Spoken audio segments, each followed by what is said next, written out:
Good morning, everybody. Welcome back to another quick recap of one of our days at COTA. So yesterday was Saturday. We had a sprint race. We had quali. We started off a little rough, but I think we picked up some steam, you guys. So let's hear your thoughts. Let's talk about it. Day 2 at COTA. What did we love? Paul, we'll come to you first. What do we love? What do we not love?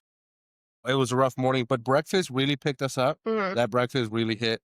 And honestly, it was a lot cooler than Friday. So I really enjoyed that. Absolutely. And I think we had a pretty good spot to watch the sprint race and then the qualifying. Overall, fun adventure. I had a great time.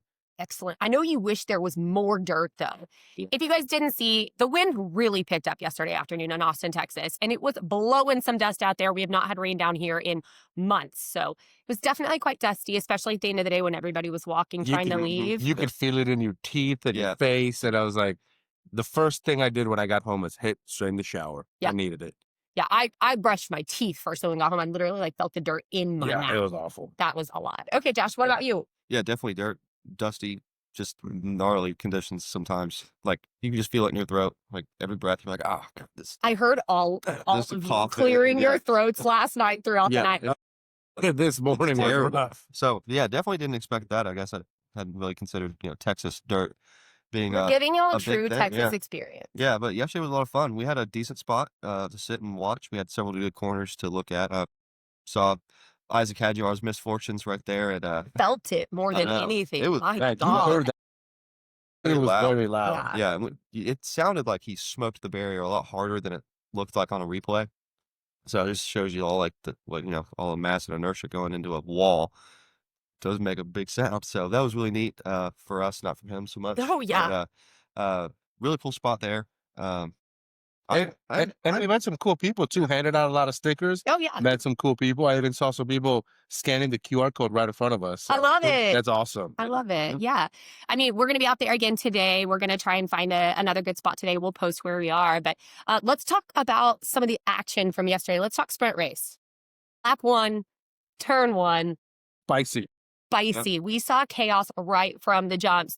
I've been scrolling on social media. I've seen different takes. I've seen some people that thought it was Nico's fault. Some people that really thought Oscar was at fault here. So what are y'all's takes on the incident turn 1 yesterday? Yeah, I think Oscar's to blame to me. Just watching the replay back, originally it looked more like a racing incident where it was just you had too many people trying to get into one line and it just didn't work out for everybody. But looking back at it, if you look at Oscar's onboards, you can clearly see Hulkenberg in his mirror.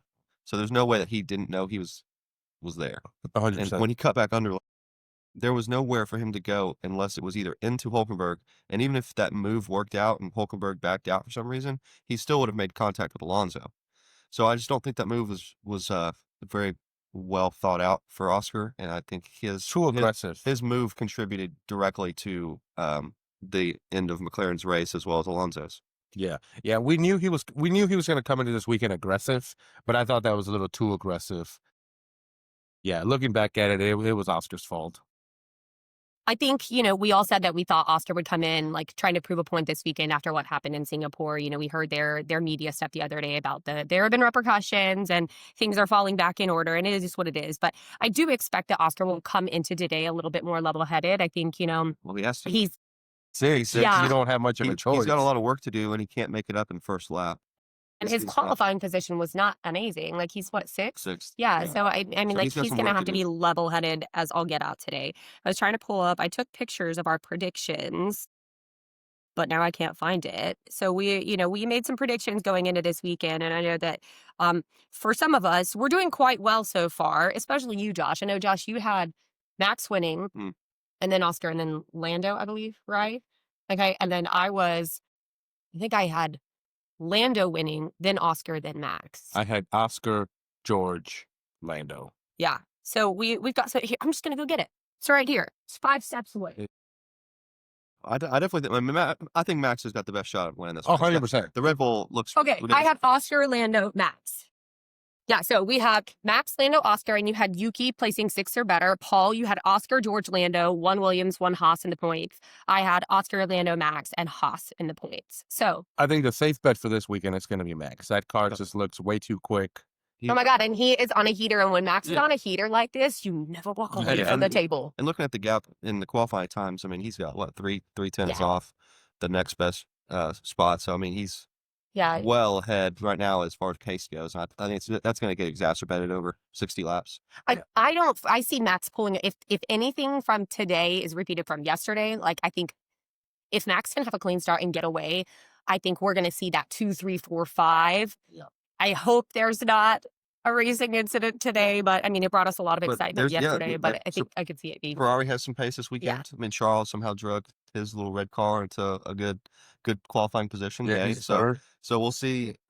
We'll see if he can do something with that. I would absolutely love it. We have a bet on the line. So high stakes. Very high stakes. If Lewis Hamilton wins this race by some miracle. And miracle it would be. We have to go get tattoos with Paul. And well, y'all get tattoos. And Courtney, Josh gets to shave his mustache off.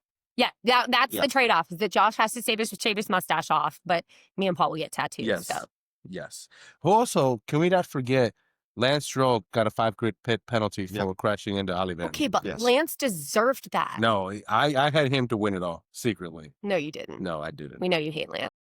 Well, I saw him over there at the merch tent, just looking. He was thinking about just like pondering, spending. You know, actually, Lance's logo on his hats isn't that bad? Pondering spending $100 on a hat. Yeah, for Lance. Yeah, that was really good. For as you say, Austin Martin. And Austin. It should just be one of those like, can I get that Lance Stroll hat? The only question they should ask is, are you sure? What? Yeah. You know what? Just take it. Like, you're the first one to ask that. Well, I think today should be interesting. We'll have another big day out there. We're going to probably try to go out towards the same spot we were yesterday, just because it was really nice shade. And even though it is cooler, it is still hot, and that sun just blasts down on you all day. So, which I think that's going to play a big difference in today's race. I think, no doubt, the coolness, a 10 degrees difference, especially for Mercedes. The gap between these tires is pretty significant. With the C1 to C3, the gap there, that hard tire is going to be pretty slow, I think, and it may really change the strategy. Because track temperature yesterday was 116. Yeah. Nasty. Yeah. Yeah, and we were feeling every bit of it. So we will probably be back over. We were by the turn 6 area yesterday, but we are going to move around a little bit.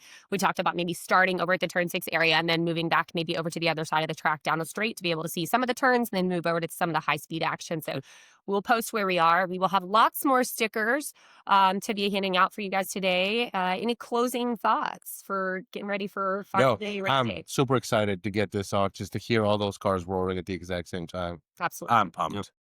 It's going to be awesome.